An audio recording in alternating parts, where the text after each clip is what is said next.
What happens to graves when nobody visits them anymore? Have you ever walked through an old cemetery and stopped in front of a grave that looked forgotten? The headstone is worn down by rain and wind. The letters have almost disappeared.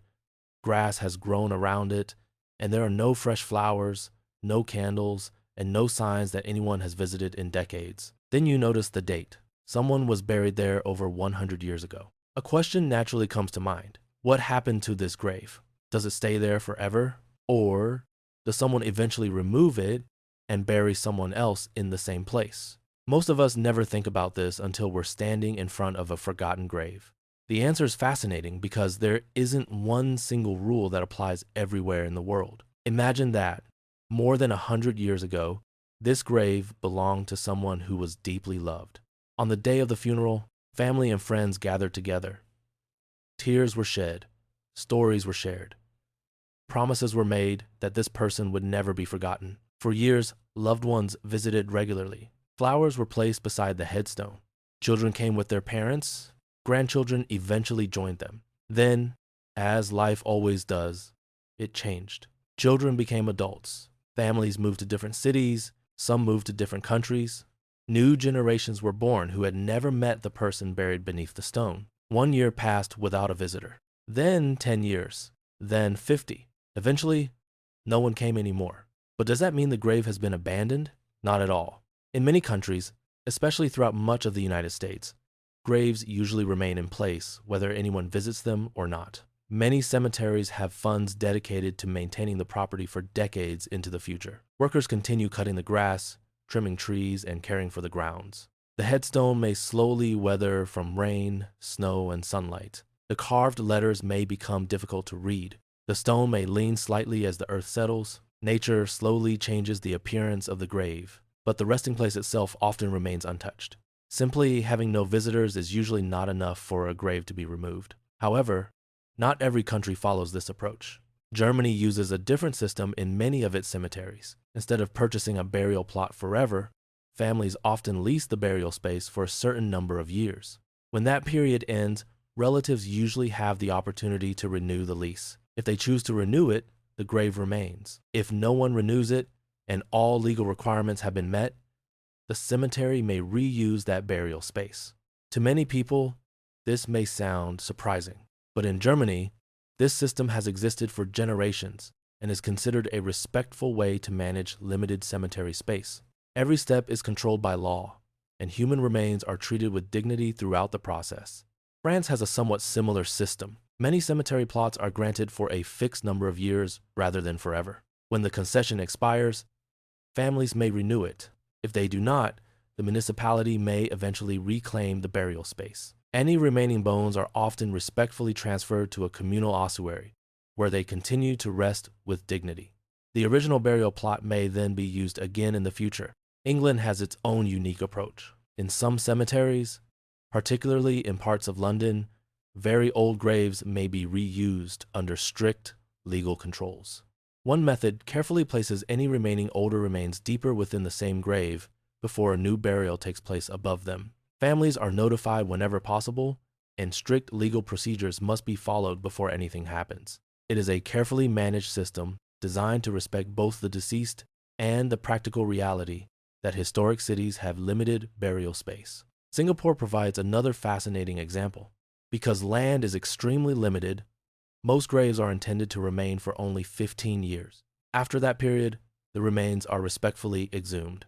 If the person's religion allows cremation, the remains may be cremated and placed inside a columbarium. If burial is required by religion, the remains are respectfully reburied in a much smaller burial space. This allows future generations to continue using the same land, while still honoring those who came before them. No matter which country we're talking about, one thing is almost always true. Graves are never simply removed because someone stopped visiting. Years, and often decades, must pass first. Legal procedures must be followed. Records are carefully maintained, and wherever possible, families are informed before any changes take place. Religion also plays an important role. In Jewish tradition, disturbing a grave is generally discouraged except in exceptional circumstances. Islamic tradition also places great importance on preserving the dignity of the deceased, although carefully regulated reburials may be permitted when required by law or genuine public necessity. Christian traditions vary between denominations and countries, but many Christian cemeteries also place great value on respecting burial sites while following local laws regarding cemetery management. Another question many people ask is, what happens if an entire cemetery is forgotten? Surprisingly, this happens more often than most people realize. Small towns disappear, churches close, families move away, sometimes old cemeteries become hidden beneath trees for decades. In many places, volunteers, historians, and local governments work together to restore these forgotten burial grounds. Some become protected historical landmarks. Others are carefully documented so future generations can still discover the people buried there. Modern technology has made this even more remarkable. Today, thousands of old cemeteries have been photographed and added to genealogy websites. Someone researching their family tree may suddenly discover the grave of a great-great-grandparent that nobody in the family has visited for generations. A grave that seemed forgotten becomes part of a family story once again. So, are graves recycled? The answer is sometimes, but probably not in the way most people imagine. In countries where grave reuse is permitted, it usually happens only after many decades and only under carefully regulated legal procedures. Human remains are respectfully reburied, transferred to an ossuary, placed deeper within the same grave, or, where both law and religion allow, cremated. In many other countries, graves may remain undisturbed for centuries, even if no one ever visits them again. There is no single worldwide answer. Every society has found its own balance between honoring those who have passed away, respecting religious traditions, preserving history, and managing the limited land available for future generations. Perhaps the most touching part of this story isn't what happens beneath the ground. It's what happens above it. A headstone may become weathered, the flowers may disappear, the names may slowly fade.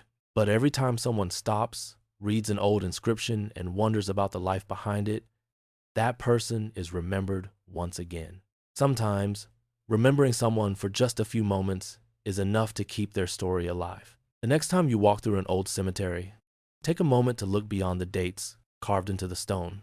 Every grave represents a human life. Someone who laughed, someone who struggled, someone who loved, someone who dreamed, someone who hoped they would never be forgotten. This video is intended solely for educational and informational purposes. Burial laws, cemetery regulations, and religious practices vary widely between countries, states, provinces, local authorities, and individual cemeteries. The examples discussed in this video are general in nature and may not apply everywhere. They should not be considered legal, religious, or professional advice. If you enjoyed this video, please like, subscribe, and share it with someone who loves learning about history, humanity, and the traditions that connect us across generations. And let us know in the comments. Should graves remain untouched forever, or do you think respectful grave reuse is sometimes necessary when land becomes limited? We'd love to hear your thoughts.